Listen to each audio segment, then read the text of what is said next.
Good afternoon, ladies and gentlemen. Today, I stand before you not just as a journalist, but as a witness to history, a child of Ghana's turbulent past, and a soldier in the fight for truth.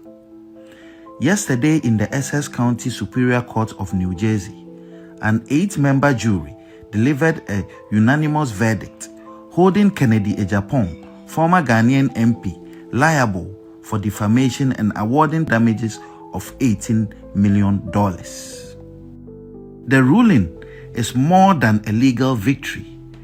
It is a profound affirmation that truth matters, that justice is not a privilege of the powerful, and that the arc of history does indeed bend towards righteousness. My story begins long before this moment. I was born at the 37 Military Barracks in Accra, the son of the soldier who served in an era where power belonged to those who wielded the gun. I grew up watching my nation transition from military rule to democracy, witnessing firsthand the struggle of ordinary Ghanaians yearning for justice, transparency, and accountability. When Ghana finally embraced democracy, I knew that safeguarding it required more than just laws. It needed the unyielding courage of those willing to hold power accountable. That is why I chose journalism, not as a career, but as a calling. Over the years, my team and I have exposed corruption at the highest levels, from the corridors of politics to the halls of justice. But in fighting the corrupt, one becomes a target. Mr. Agyapong, in a desperate bid to silence me, labeled me a land grabber, an extortionist, a murderer, a tax evader, and a blackmailer who ought to be hanged. These were not just lies. They were calculated attempts to destroy my credibility and put my life in danger. While Ghana's legal system failed to deliver justice in 2018, the U.S. court upheld truth. This case was not easy. Proving defamation in the United States requires establishing actual malice by a clear and convincing evidence standard, one of the highest legal thresholds in the world.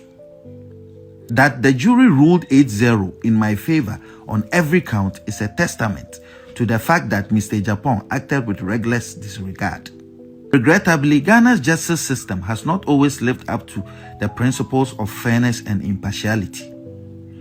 When I sued Mr. Agyapong in 2018, despite his inability to legally substantiate his allegations, the court ruled against me, with Justice Barr scandalously branding me a terrorist instead of adjudicating the facts before him.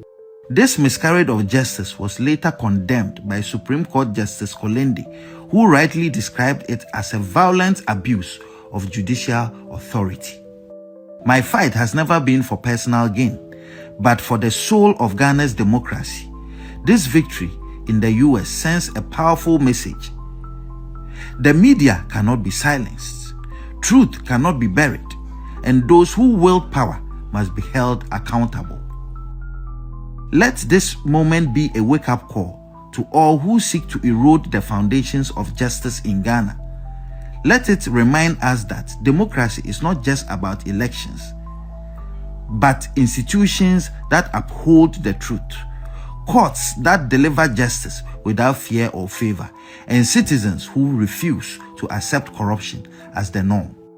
To my legal team, Andrew Dihare Esquire, Atawomega Esquire, Evans Salasi Adeka Esquire, and Odei Kro Esquire, I am forever grateful for your dedication to justice.